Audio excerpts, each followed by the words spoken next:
ಪತ್ರಿಕಾ ಮಾಧ್ಯಮ ಮಿತ್ರರಿಗೆ ಅಭಿನಂದನೆಗಳು, ಸ್ವಾಗತ. ಈ ದಿನ ವಿಶೇಷವಾಗಿ ತಮ್ಮನ್ನೆಲ್ಲ ಕರೆದಿರ್ತಕ್ಕಂಥ ವಿಷಯ ಏನಂತ ಹೇಳಿದ್ರೆ,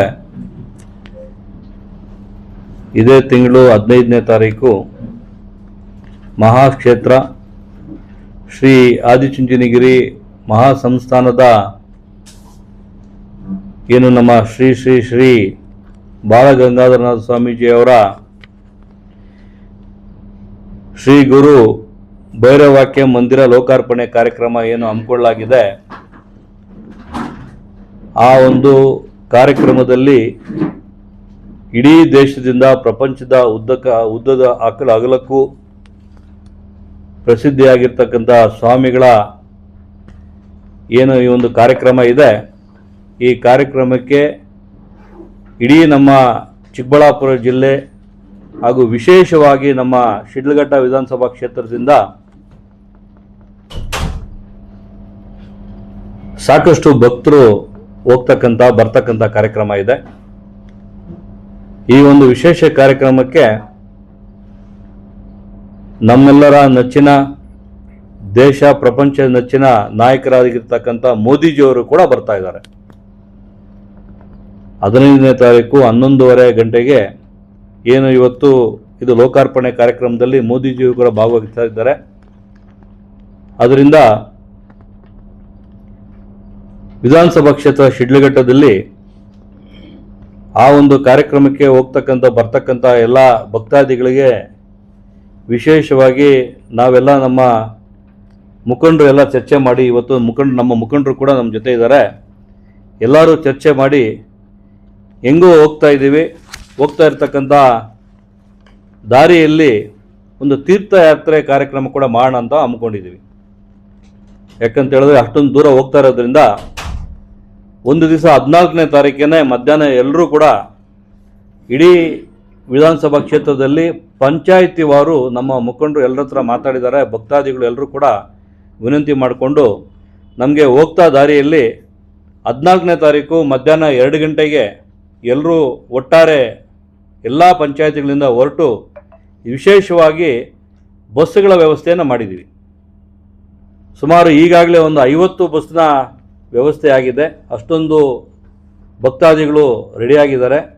ಇನ್ನೂ 50 ಬಸ್ ಆದರೆ ಕೂಡ ವ್ಯವಸ್ಥೆ ಮಾಡ್ತಕ್ಕಂಥ ನಾವು ಆಸಕ್ತಿಯಲ್ಲಿ ಇದ್ದೀವಿ. ಯಾಕಂತ ಹೇಳಿದ್ರೆ ಶ್ರೀ ಕ್ಷೇತ್ರಕ್ಕೆ ಹೋಗ್ತಕ್ಕಂಥ ಸಮಯದಲ್ಲಿ 14ನೇ ತಾರೀಕು ಮಧ್ಯಾಹ್ನ ಬಿಟ್ಟರೆ ಹೋಗ್ತಾ ದಾರಿಯಲ್ಲಿ ಪಂಚಮುಖಿ ಆಂಜನೇಯ ಸ್ವಾಮಿ ದೇವಸ್ಥಾನ ಸಿಗುತ್ತೆ.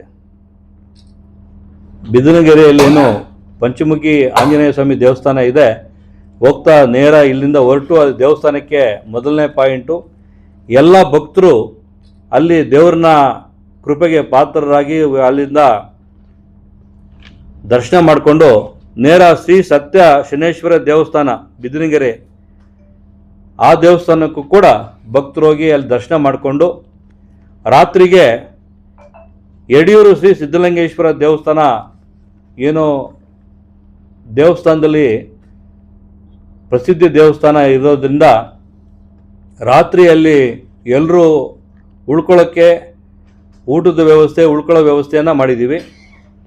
ಎಲ್ಲ ರಾತ್ರಿ ಉಳ್ಕೊಂಡು ಬೆಳಗ್ಗೆ ಅಲ್ಲಿ ಎದ್ದು ಎಲ್ಲರೂ ರೆಡಿಯಾಗಿ ದೇವಸ್ಥಾನದ ಏನು ಸಿದ್ಧಲಿಂಗೇಶ್ವರ ದೇವಸ್ಥಾನದ ಬೆಳಿಗ್ಗೆ ದೇವರ ದರ್ಶನ ಮಾಡಿಕೊಂಡು ಅಲ್ಲಿಂದ ಉಪಹಾರ ಮಾಡಿಕೊಂಡು, ಉಪಹಾರದ ವ್ಯವಸ್ಥೆ ಕೂಡ ಇದೆ.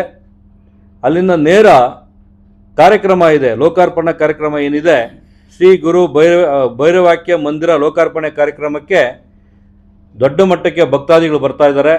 ನಾವು ಕೂಡ ಎಲ್ಲರೂ ಕೂಡ ಆ ಒಂದು ಕಾರ್ಯಕ್ರಮದಲ್ಲಿ ಭಾಗವಹಿಸಿ, ಮೋದಿಜಿಯವರು ಕೂಡ ದೊಡ್ಡ ಆ ಒಂದು ಕಾರ್ಯಕ್ರಮಕ್ಕೆ ಅವರು ಬರ್ತಾ ಇರೋದ್ರಿಂದ ಆ ಕಾರ್ಯಕ್ರಮದಲ್ಲಿ ಎಲ್ಲರೂ ಪಾಲ್ಗೊಂಡು ಕಾರ್ಯಕ್ರಮ ಮುಗಿದಾದ ಮೇಲೆ ಅಲ್ಲಿಂದ ಕಾಲಭೈರವೇಶ್ವರ ಸ್ವಾಮಿ ದೇವಸ್ಥಾನ ಆದಿಚುಂಚನಗಿರಿ ಪ್ರಸಿದ್ಧಿ ದೇವಸ್ಥಾನದಲ್ಲಿ ಎಲ್ಲರೂ ಕೂಡ ದೇವರ ದರ್ಶನಕ್ಕೆ ಪಾತ್ರರಾಗಿ ದರ್ಶನ ಮಾಡಿಕೊಂಡು ಅಲ್ಲಿಂದ ಊಟದ ವ್ಯವಸ್ಥೆ ಇರುತ್ತೆ. ಊಟ ಮಾಡಿಕೊಂಡು ನೇರವಾಗಿ ಎಲ್ಲರೂ ಬಸ್ಸಲ್ಲಿ ಕೂತ್ಕೊಂಡು ವಾಪಸ್ಸು ಅವರವರ ಮನೆಗೆ ಸುರಕ್ಷಿತವಾಗಿ ಬರ್ತಕ್ಕಂಥ ವ್ಯವಸ್ಥೆ ಮಾಡಿದೆ.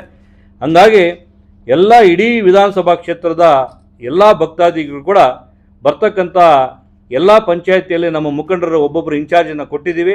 ಬಸ್ಸಿನ ವ್ಯವಸ್ಥೆ ಮಾಡಿದ್ವಿ. ಅವ್ರನ್ನ ಸಂಪರ್ಕ ಮಾಡಿಕೊಂಡು ಆ ಒಂದು ಕಾರ್ಯಕ್ರಮಕ್ಕೆ ಬರಬೇಕು, ದೇವರ ಪಾತ್ರಕ್ಕೆ ಕೃಪೆ ಆಗಬೇಕು. ಇಡೀ ಕ್ಷೇತ್ರದಲ್ಲಿ ನಮ್ಮ ಏನು ಒಬ್ಬ ಸಾಧಾರಣ ಕುಟುಂಬದಲ್ಲಿ ಬಂದಿರತಕ್ಕಂಥ ಸ್ವಾಮೀಜಿ ಏನು ಆದಿಚುಂಚನಗಿರಿಯಲ್ಲಿ ನಮ್ಮ ಮಾಡಿರ್ತಕ್ಕಂಥ ಇಡೀ ದೇಶದ ಉದ್ದಕ್ಕೂ ಕೂಡ ಅವರು ಕೊಟ್ಟಿರ್ತಕ್ಕಂಥ ವಿದ್ಯಾದಾನ, ಕೊಟ್ಟಿರ್ತಕ್ಕಂಥ ಅನ್ನದಾನ, ಇವತ್ತು ಲಕ್ಷಾಂತರ ವಿದ್ಯಾರ್ಥಿಗಳು ವಿದ್ಯಾಭ್ಯಾಸ ಪಡೆದು ದೇಶ ವಿದೇಶದಲ್ಲಿ ಕೂಡ ಅವರ ಒಂದು ಕೃಪೆಗೆ ಪಾತ್ರರಾಗಿದ್ದಾರೆ, ಅವರ ಆಶೀರ್ವಾದಕ್ಕೆ ಪಾತ್ರರಾಗಿದ್ದಾರೆ. ಇದು ಒಂದು ವಿಶೇಷವಾದ ಕಾರ್ಯಕ್ರಮ. ಎಲ್ಲರೂ ಕೂಡ ಒಂದು ವಿಶೇಷವಾದ ಕಾರ್ಯಕ್ರಮಕ್ಕೆ ಪಾತ್ರರಾಗಬೇಕು, ಆಶೀರ್ವಾದ ಪಡ್ಕೋಬೇಕಂತ ವಿನಂತಿ ಮಾಡ್ಕೋತೀನಿ.